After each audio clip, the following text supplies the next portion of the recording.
Alright guys, welcome back to another episode of Duos Gaming in our World of Tanks series. This is an incredible steel wall for the IS-7 with 9800 block damage. This is towards the end of the game and about 5 minutes left in the game. And I hope you guys enjoy this.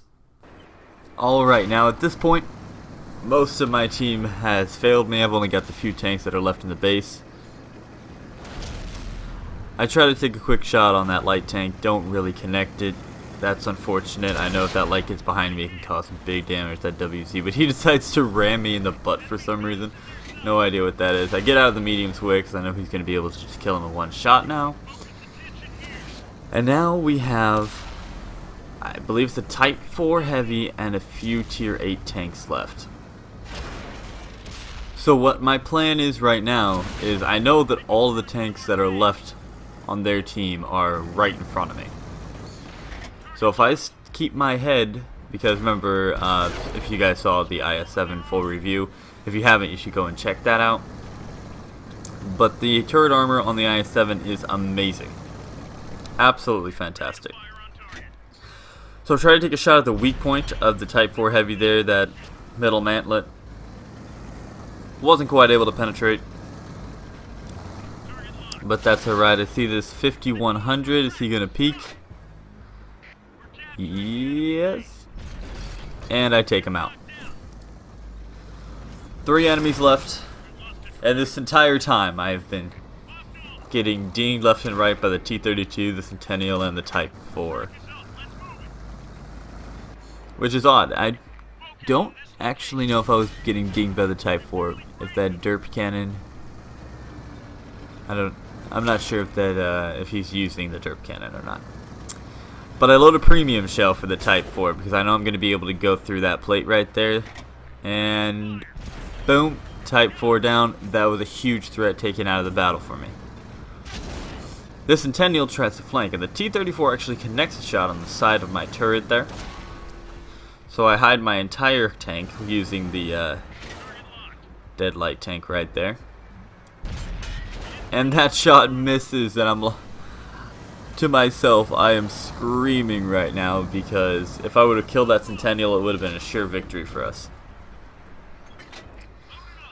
So I kind of make a misplay on this part right here. I try to take a shot at the turret of the Centennial. Sometime soon now. T-34 is still trying to pen me. He's not going through.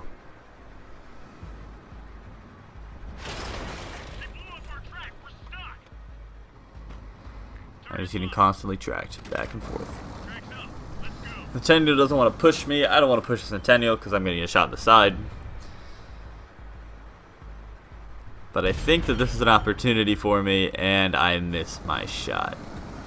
The Centennial saw that, so he starts pushing up. I get pinned in the side again by the T-34, meaning I'm a one-shot. The Centennial exposes too much of his side armor, take him out, and now it's just the T-34 left.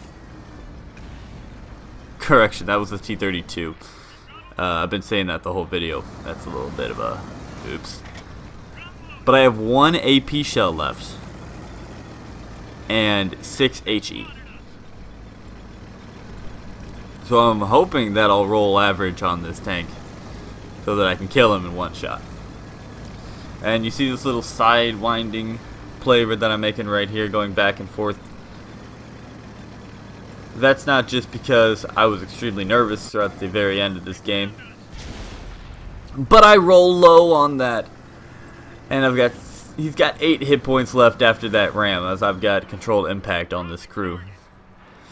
And I try to take a shot into his turret ring and I don't do any damage. And he dings again.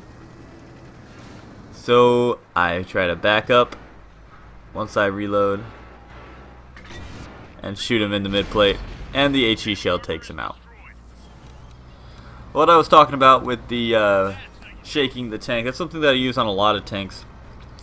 Because when tanks try to shoot at your lower plate, if you're shaking like that, it heightens the possibility of them hitting your track and doing no damage to the tank itself.